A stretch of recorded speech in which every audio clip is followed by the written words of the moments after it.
श्री कृष्ण काली पीठ के पीठाधीश्वर डॉक्टर केशवाचार्य जी महाराज। आइए जानते हैं इनसे श्री भागवत जी के बारे में, आखिर क्या है उसका वर्णन और क्यों कराई जाती है, इसका क्या फल मिलता है। भा शब्द कीर्ति शब्दो ग शब्दो ज्ञानवाचक सर्विष्ट वचनो वश्च तो विस्तार वाचक।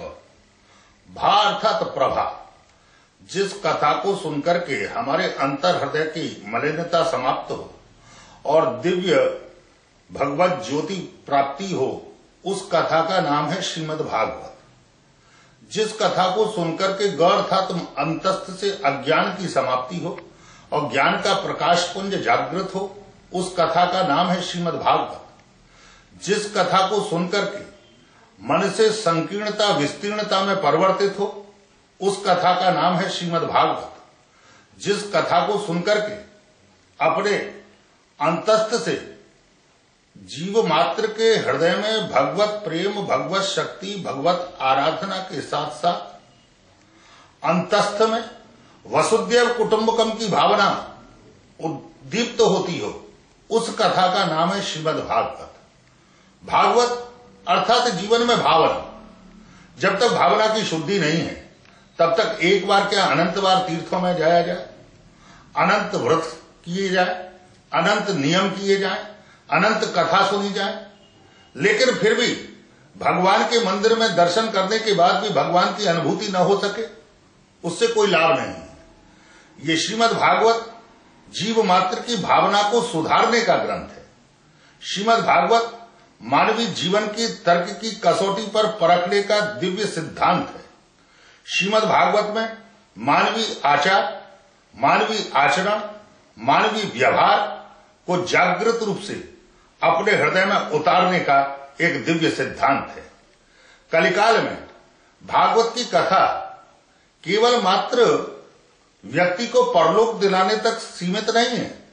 भागवत अर्थात जीवन के भौतिक सुखों के प्रति एक दिव्य क्रांति का उदय और पीड़ित मानवता की सेवा, पीड़ित मानवता की सहायता, आपसी प्रेम सौहार्द के साथ साथ परलोक में भी भगवत स्मरण के साथ भगवान के कैंकर्य की प्राप्ति का दिव्य मूल स्वरूप है। इसलिए जो जीव श्रीमद् भागवत का आश्रय ग्रहण करते हैं वो वास्तव में मानवता को जीवित रूप से जागृत अवस्था में जीते हैं। आज देश में मानवता का प्रचार ज्यादा है, लेकिन मानवीयता का अभाव होता जा रहा है। वास्तव में राष्ट्र को सुदृढ़ बनाने के लिए हमें मानवीयता की ओर विशिष्ट रूप से ध्यान देना होगा, और जब तक मानवीयता की ओर हम दृष्टि रूप से विशिष्ट रूप से ध्यान नहीं देंगे तब तक समाज की कुरीतियों से जीव को मुक्ति नहीं मिलेगी। आज जिस तरीके से प्रदूषण व्याप्त है, तत्कालीन समय में भगवान ने काली मर्दन लीला के माध्यम से यमुना के प्रदूषण को समाप्त किया था, लेकिन आज जिस समय ब्रज में जिस प्रकार से ब्रज में यमुना प्रदूषित हो रही है, देश में जनभावनाएं कलुषित हो रही हैं, विचार दूषित हो रहे हैं, उन सब की निवृत्ति के लिए जब तक जीव भगवत आराधना ग्रहण नहीं करेगा, जब तक संतों का आश्रय नहीं लेगा, तब तक भगवंत की प्राप्ति करना अतिशय कठिन और दुरूह हो जाएगा। आज हमें धर्म निरपेक्षता के स्थान पर धर्म सापेक्षता की आवश्यकता है। धारणा धर्म का अभिप्राय केवल मात्र मंदिर में बैठे रहना या भगवान की सेवा तक सीमित नहीं है। धर्म अर्थात जिसको हम धारण करते हैं।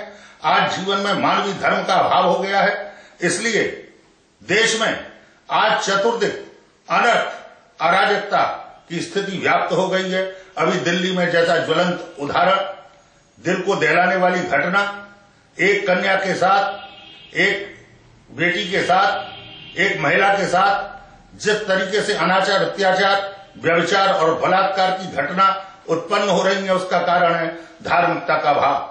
जिस राष्ट्र ने यत्र नार्यस्त पूज्यन्ते रमन्ते तत्र देवता, आज हमारे राष्ट्र की, आज हमारे देश की, आज हमारे देश के पौराणिकों की, आज पुराणों की, श्रीमद् भागवत की, छंद व्याकरण उपनिषदों की एक ही व्याख्या रही है कि जिस राष्ट्र में वास्तव में स्त्री यहां देवी के रूप में पूजी जाती है, जिस राष्ट्र में स्त्री का अपमान होता है, वो राष्ट्र समृद्ध नहीं होता। इसलिए आज राष्ट्र की ये ज्वलंत आवश्यकता है कि हम धर्म सापेक्ष हों और धर्म का निरंतर प्रचार और प्रसार हो और धर्म के माध्यम से हम जीवन की कलुषित भावनाओं को दूर कर सकें। यही भागवत का दिव्य उद्देश्य है।